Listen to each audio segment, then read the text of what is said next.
Hey, hi, how you doing?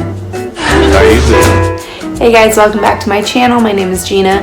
If you're new here, so am I, for now. If you're interested in anything like history, like mystery, true crime, paranormal activities, or even just sometimes random videos, just hit that subscribe button because this channel is for you. Last time we hung out, we talked about the Tulsa Race Massacre, which was this horrific event that happened in the 1920s where around 300 Black Americans were killed for the simple reason that they were Black and people wanted to be racist.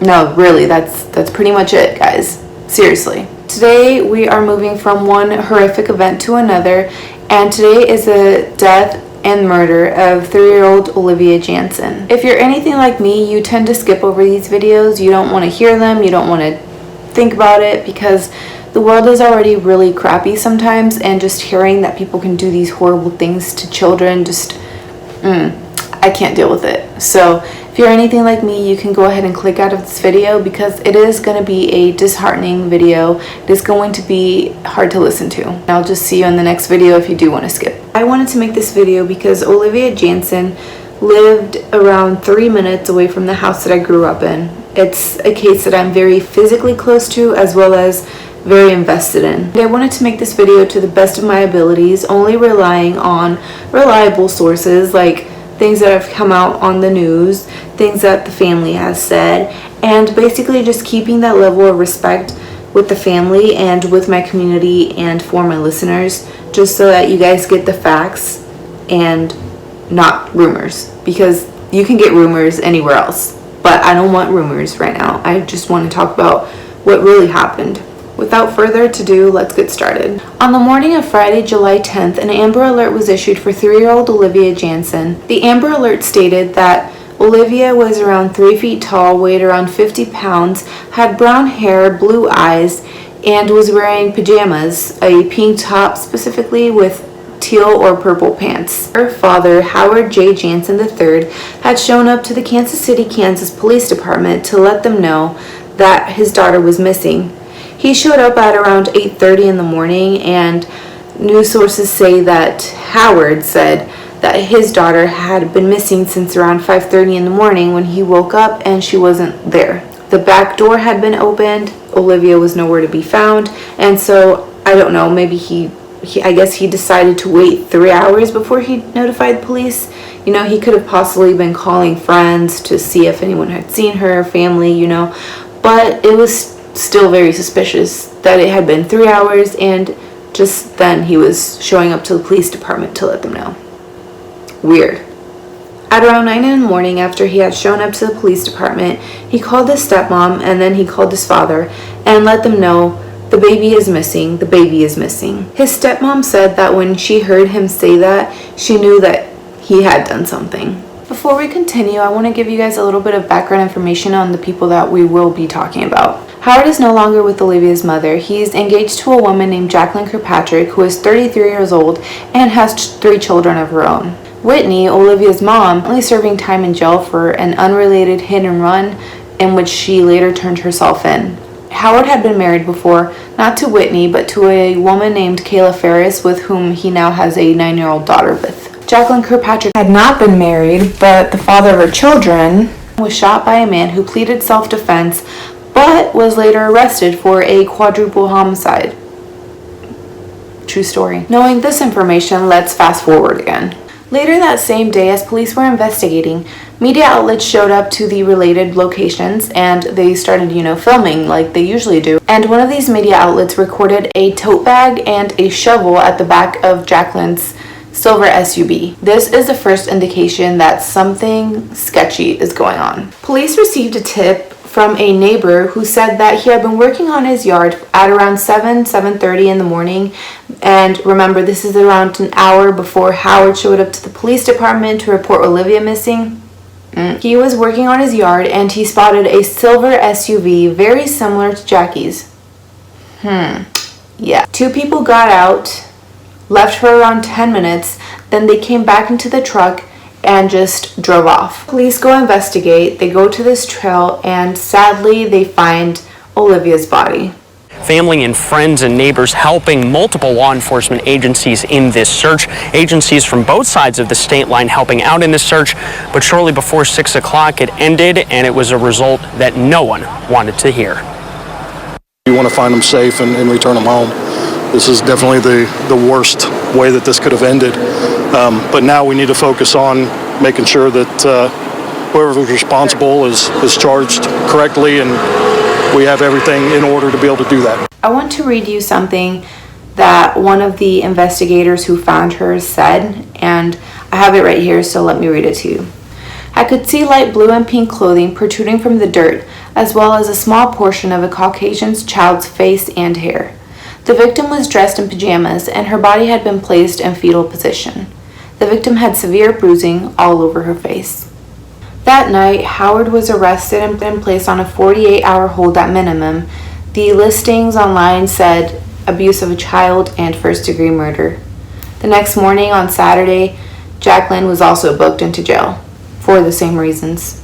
By Sunday, they had both been charged, and I found the official documents online, which I do want to read to you. The documents say, Count 1, Howard J. Jansen III did unlawfully kill a human being, Olivia Ann Jansen, born 2016, and said killing was done while in the commission or attempt to commit a dangerous felony. Count 2, Howard J. Jansen III did recklessly cause or permit a child under the age of 18 to be placed into a situation in which such child's life, body, or health was endangered. And count 3, Howard J. Jansen III did unlawfully and knowingly obtain unauthorized control of a dead body. The same charges apply to Jackie. So both were charged with murder in the first degree, aggravated endangerment of a child, and criminal desecration of a body. The people fighting the hardest for Olivia to get justice have been her grandparents. They have been cooperating with police, constantly talking to them. They have been protesting.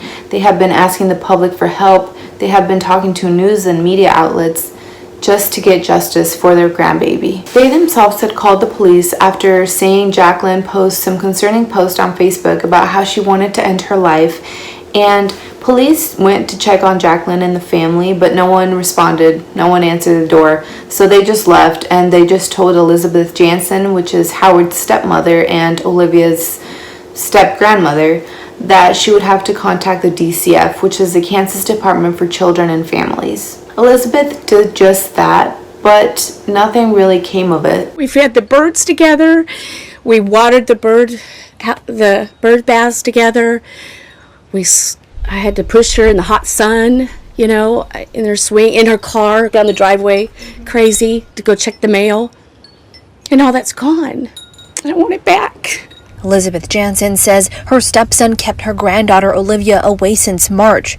In June, she called 911 asking police to check on them after seeing his girlfriend share a concerning post on Facebook. They said that they went up there, they knocked on the door, there was no answer, and that's all they can do. So I have to call DCF.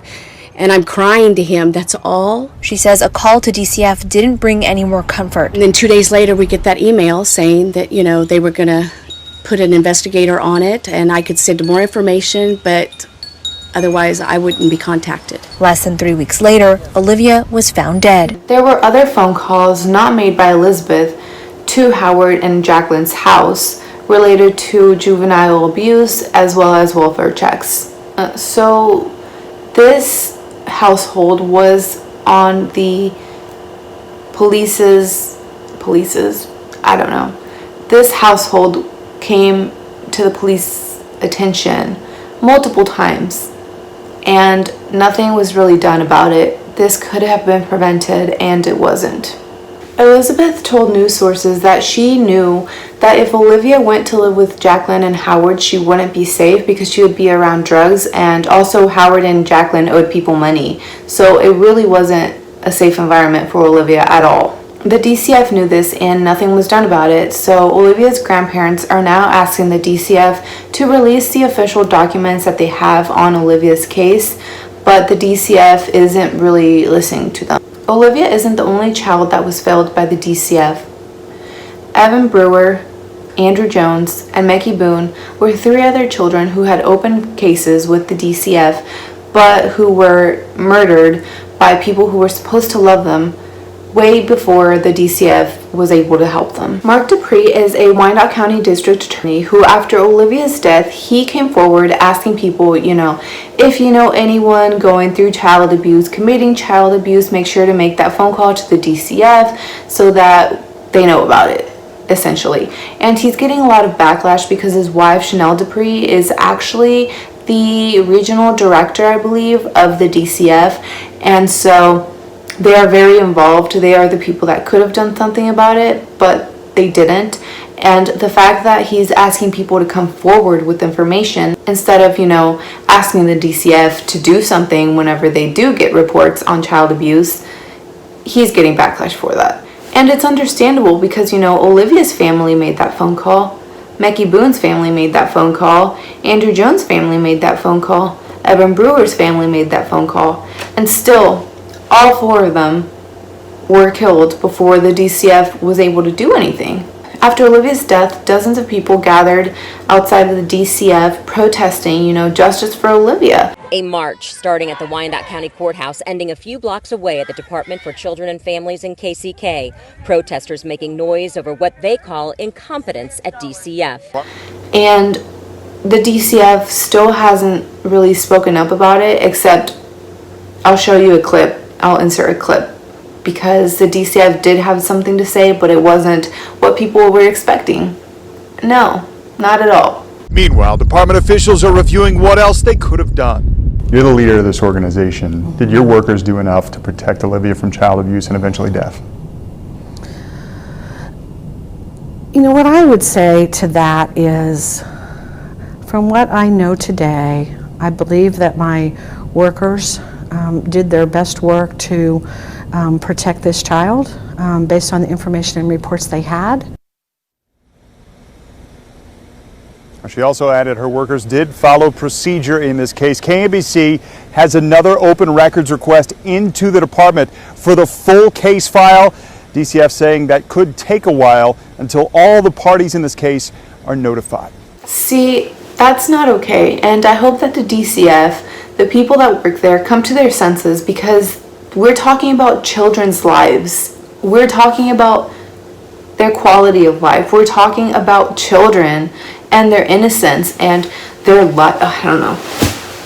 Sorry guys, I don't know. Cases that can be prevented, especially when it comes to children, just bother me so much because it's a child. Come on. We are supposed to protect them. We are the adults that are supposed to be there protecting the children, and nothing is going on, especially when the government has a whole department for this and they're not doing their job. Come on. Seriously. So again, I hope that they come to their senses. I hope that there's enough pressure on them so that they can do something about it and change the way that they're working so that they can protect more people and actually do their job correctly. Because we do not need more children suffering. We do not need more children dying. We do not need more children going through horrible things just because a government department isn't doing their job. Just because people want to be evil and hurt children. Just because, I don't know. Just because people want to hurt people that they can take advantage of. And it's ridiculous that people like that even exist. But then it's also ridiculous that a government agency that's supposed to prevent this from happening doesn't. On July 12th, a vigil was held for Olivia where people brought teddy bears, toys, candles, pictures, just anything that they could to honor Olivia. One of the women who showed up to this vigil stated, "When something like this happens to the children in Kansas City, Kansas and Wyandotte County, we show up strong, no matter if we know each other or not." And I couldn't have said that better myself, because if you drive through Turner, which is the community where this happened, if you drive through Wyandotte, you can see yellow ribbons everywhere in honor of Olivia. Yellow was Olivia's favorite color, so everyone in the community put up yellow ribbons, they put up yellow flowers, yellow posters with Olivia's name on it. This community showed up. This community showed up to protest with Olivia's family when the protests at the DCF were going on.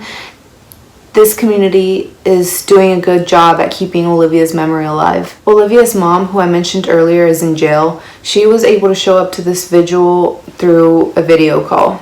Olivia was laid to rest at the Maples Hill Cemetery, where a lot of people showed up. People who knew the family, friends of the family, even strangers or people from the community. They showed up to show their support for Olivia, for her family, and they just showed up to be there. There were a lot of hugs, a lot of tears. People wore yellow, and it was an event where the community was present.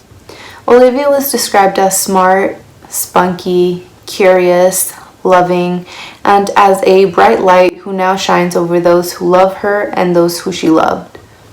I really hope that the DCF figures it out, because currently they are not being held accountable for their actions or lack thereof. They're not taking any responsibility when they should be, and that's not okay. I don't even know why I'm having to say this. It's just not okay. DCF, I'm looking at you.